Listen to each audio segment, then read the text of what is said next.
Hola, vamos a continuar con un nuevo tema. Vamos a empezar a hablar sobre emergencia de patrones. Como usualmente suelo hacer, eh, voy a empezar con una introducción este, panorámica de qué queremos decir cuando hablamos de emergencia, de fenómenos emergentes y en particular de algunos mecanismos que se han propuesto para la emergencia de patrones en biología y emergencia de formas vivas o las formas vivas como patrones emergentes. Entonces esta va a ser una panorámica y en las siguientes clases iremos desenrollando algunos temas, en particular los mecanismos de Turing. Vamos a ver la reacción de Belousov-Jabotinsky como un ejemplo de emergencia. Eh, Vamos a hacer una discusión sobre por qué la emergencia de formas vivas no puede ser explicada por la teoría de la selección natural, la evolución biológica por selección natural. Y vamos a ver movilidad de animales como patrón emergente. Y finalmente, emergencia de formas con cierta fractalidad, es decir, formas dendríticas. Nos volveremos a meter al final de esta parte con redes de activación génica para ver el caso de los genes que se prenden y se apagan en una flor que se llama la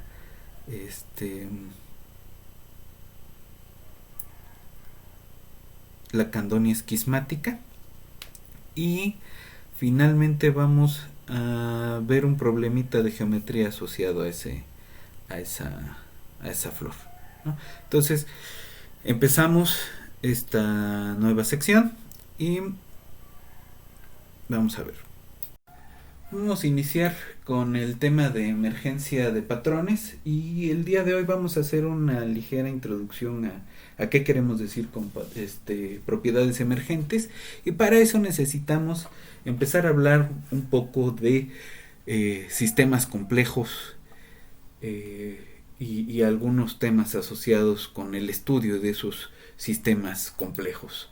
Los sistemas complejos están formados por una gran cantidad de componentes individuales que interactúan entre sí y que en esa interacción pueden modificar sus estados internos, que puede ser su velocidad, su temperatura, lo que sea, ¿no? Alguna propiedad interna de cada componente individual puede ser alterada como producto de la interacción entre esas componentes individuales.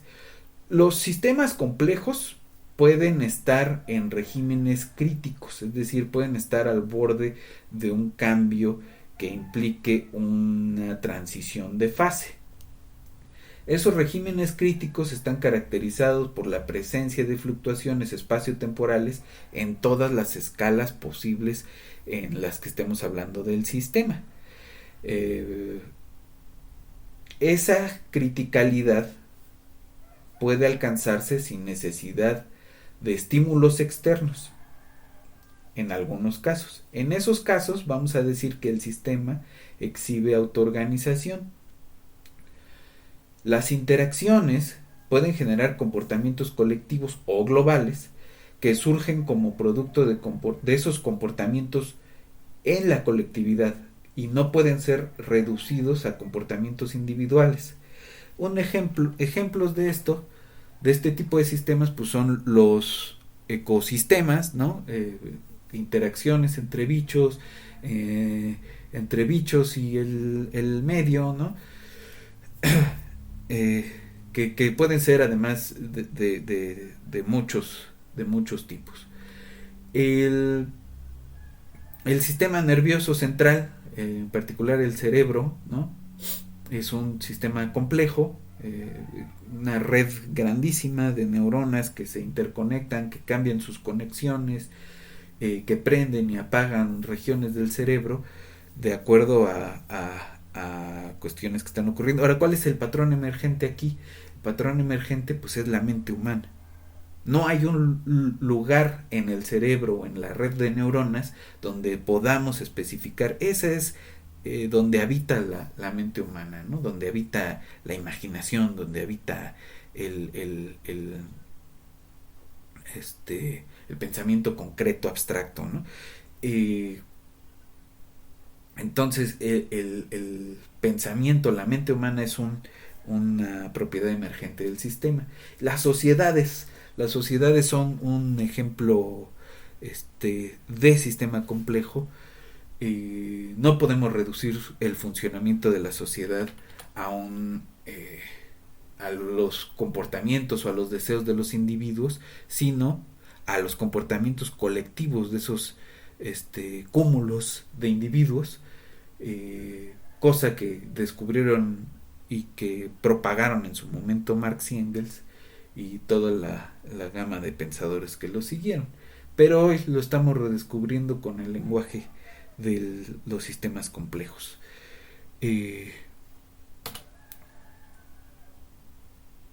El sistema inmune, aquí vemos una célula, un macrófago comiéndose algún bacilo extraño.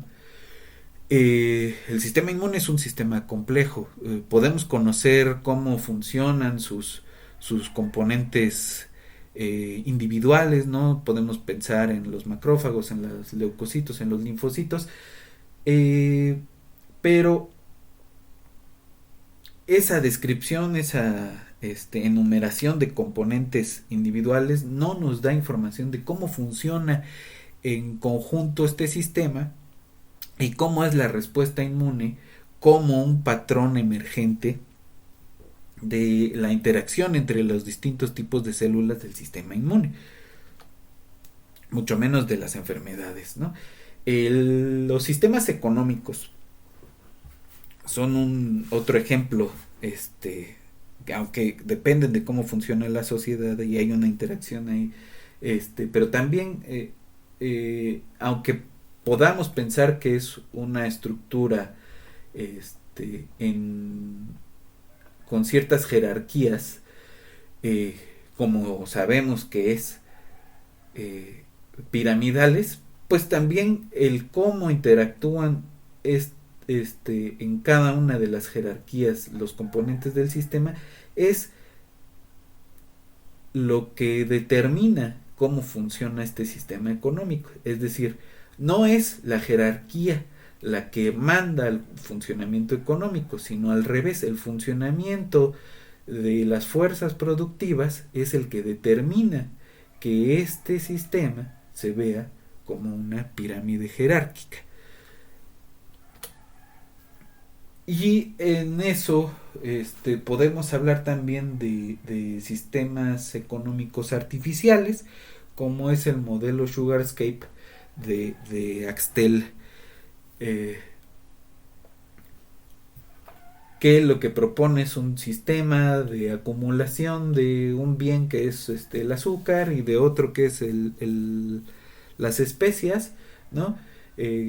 Y propone unos agentes que son como los agentes de las teorías de decisiones o de la teoría de juegos, con la particularidad de que estos no son 100% racionales, sino que tienen cierta racionalidad acotada. Esa interacción de individuos que están tratando de acaparar y que no son completamente racionales, sino localmente racionales, es lo que genera estas estructuras piramidales como una propiedad emergente del sistema. La forma en que los genes traducen a la producción de proteínas y la forma en que estos se prenden y se apagan entre sí es un sistema también complejo. Todas las redes de regulación genética son sistemas complejos y hay distintos niveles de profundidad a los que podemos ir. Este es un nivel poco profundo, ¿no? Donde ya vemos un montón de interacciones entre los componentes individuales, pero podemos ir más profundo y más profundo, ¿no? Ahora, el problema no es ir hacia lo muy profundo del sistema, sino cómo regresamos a lo que hacen estas interacciones entre genes con respecto de los individuos completos, de los animales completos, ¿no? Entonces, hay todavía problemas abiertos en esta visión de la naturaleza y de la ciencia, pero es una manera distinta a la que nos enseñan en los cursos, por ejemplo, de ecuaciones diferenciales, a estudiar cómo modelar la realidad. Entonces, los sistemas complejos tienen estas dos componentes: autoorganización en el tiempo y emergencia de propiedades sobre las escalas, ¿no? Y tienen metida toda esta matemática, todo lo que tiene que ver con formación de patrones, que es lo que vamos a ver nosotros, que se mete ecología, los patrones espaciales en ecología, autómatas celulares, sistemas de reacción difusión, fractales, biología, evolución biológica, ¿no? Cosas de redes, ¿no? En biologías de sistemas. Vamos a ver un poco de ese tipo de redes. Vida artificial, esta cosa que le llaman ahora el evodevo, inteligencia artificial, todo lo que fue la teoría de sistemas de Bertalanffy, todo lo que es la dinámica no lineal, caos, bifurcaciones, análisis de series de tiempo, atractores, análisis de espacios de fase, teoría de juegos y todo lo que tenga que ver con fenómenos colectivos, ¿no? Y ahí vamos a meter fuertemente la modelación por agentes autónomos. Entonces, un concepto que es clave en el estudio de estos sistemas es el de protectorado. Es decir, ¿por qué se parecen cosas que en principio no tendrían nada que ver? Dos ejemplos interesantes son la turbulencia y el cómputo. La turbulencia de algunos líquidos es independiente de su naturaleza material. No importa si es alcohol, si es agua, si es gasolina. Sus manifestaciones son muy similares, forman ondas, vórtices y remolinos que además se forman esencialmente de la misma forma, siguiendo las mismas leyes de la física. Y por otro lado, la computadora posee capacidad de cómputo independientemente del material con que esté hecho su unidad central de procesamiento, ya sea microprocesadores de silicio, transistores de germanio, bulbos incandescentes, engranes metálicos y palancas, proteínas, como en el caso del ADN. Cualquier dispositivo que sirva como compuerta lógica, donde se pueda tomar una decisión de sí o no, puede ser la base de una computadora, ¿no? Entonces, las propiedades protegidas de la materia son propiedades que no están codificadas en los componentes materiales de los componentes materiales del sistema. El sistema que comparte sistemas distintos de distinta naturaleza que comparten propiedades protegidas, se dice que forman un protectorado. En los protectorados, la conducta macroscópica se asocia con propiedades emergentes, es decir, propiedades que no dependen de la naturaleza microscópica del sistema, que no las podemos explicar yéndonos a los componentes individuales y a lo que cada componente individual hace. Y aquí un ejemplo de protectorado. Esta foto es una planta fosilizada en una piedra. Esta foto son dendritas de lutita en un sedimento, ¿no? Estas son dendritas que forma el cobre. si se fijan, se parecen mucho a ciertas plantas que también tienen procesos de ramificación en su crecimiento. Y estas son colonias de Bacillus subtilis. Entonces fíjense que estas estructuras ramificadas aparecen en distintos sistemas que no tienen en principio nada que ver, pero que detrás subyace en esencia, o pensamos nosotros, la misma dinámica colectiva entre los componentes individuales de cada uno de los sistemas. Otro ejemplo de emergencia y de protectorado, ¿no?, es la formación de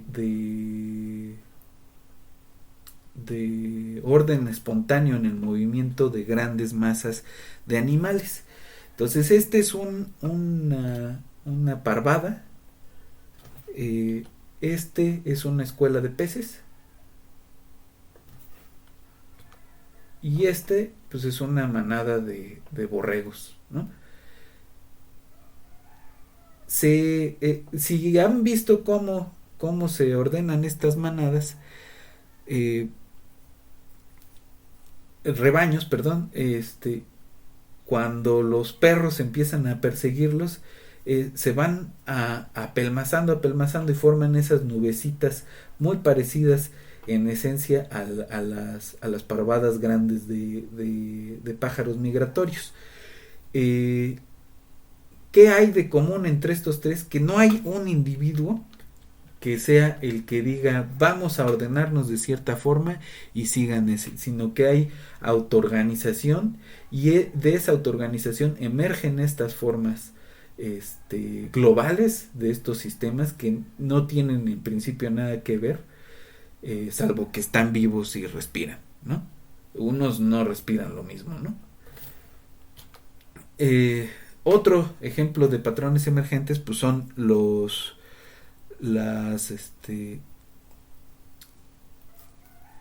las pieles de ciertos animales, las pieles con motas, ¿no?, las pieles con rayas, y las espirales que aparecen en un montón de formas vivas y no vivas, ¿no? Las espirales son ubicuas en la naturaleza. Entonces, ¿cómo se forman esas espirales? Pues depende de las dinámicas del sistema, pero pues es la misma dinámica para un huracán que para la formación de una galaxia, que para el crecimiento de una planta, para el crecimiento de un humano, que para la emergencia de la forma de una concha o de las partes de una flor, ¿no? Es lo mismo, o pensamos, se ha pensado que es lo mismo la formación de rayas en una cebra que en un tigre, ¿no?, que en un pez payaso, o que las motas en los grandes felinos.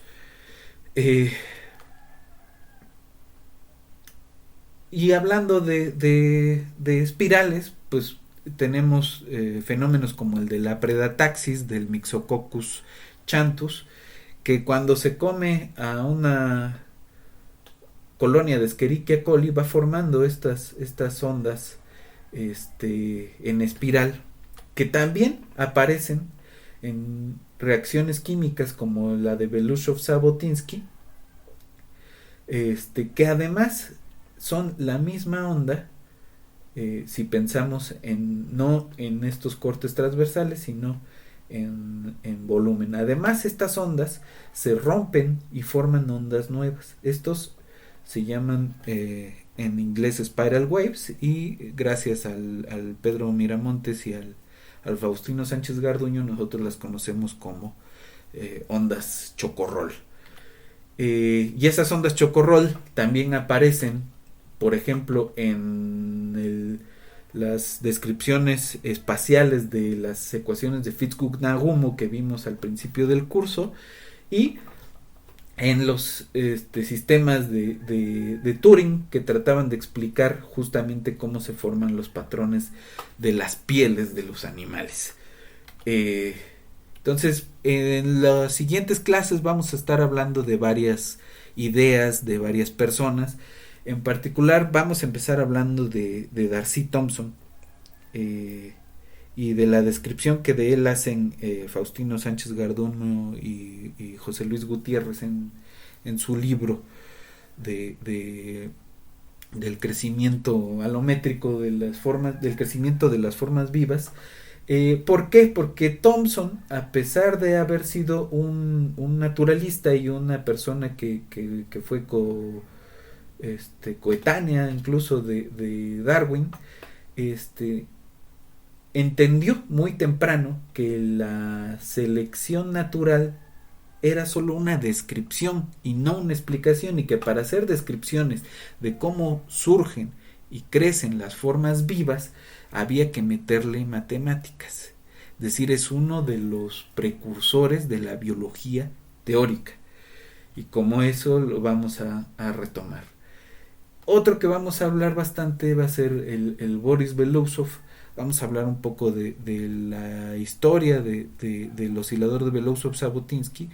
Ya platicamos un poco sobre osciladores autocatalíticos, pero vamos a ver con cuidado de qué va el oscilador, y vamos a ver algunas simulaciones y un video del experimento de Belousov-Zhabotinsky. Y vamos a ver la descripción matemática de las ondas en espiral que surgen en la reacción de Belousov-Zhabotinsky. El Alan Turing, que fue de los primeros en proponer mecanismos matemáticos que pudieran producir los mismos patrones que se ven en la naturaleza, y pensando en que podrían ser protectorados. O sea, el protectorado es bastante posterior a Turing, pero pensando modernamente que podrían ser protectorados, pues hay un intento ya no de descripción únicamente, sino de explicación. Es una mala explicación hasta donde sabemos, pero es un buen intento y es algo que tenemos que abordar. Y finalmente vamos a hablar de uno de nuestros maestros que falleció hace un año, Germinal Cocho. Hubiera cumplido el 1 de mayo un año más, y no pudo ser. Germinal Cocho dedicó toda su vida su vida adulta a estudiar sistemas complejos. Él es uno de los precursores, aunque no se le reconozca en todos lados. Es uno de los precursores de las ciencias de la complejidad. Y es muy interesante que la forma en la que él llega no es en la descripción matemática de cosas que se querían entender y no se podían con descripciones hacia lo micro, ¿no? Sino que él llega ya con esta idea de que en la naturaleza lo que está detrás es cierta dialéctica, a la Marx.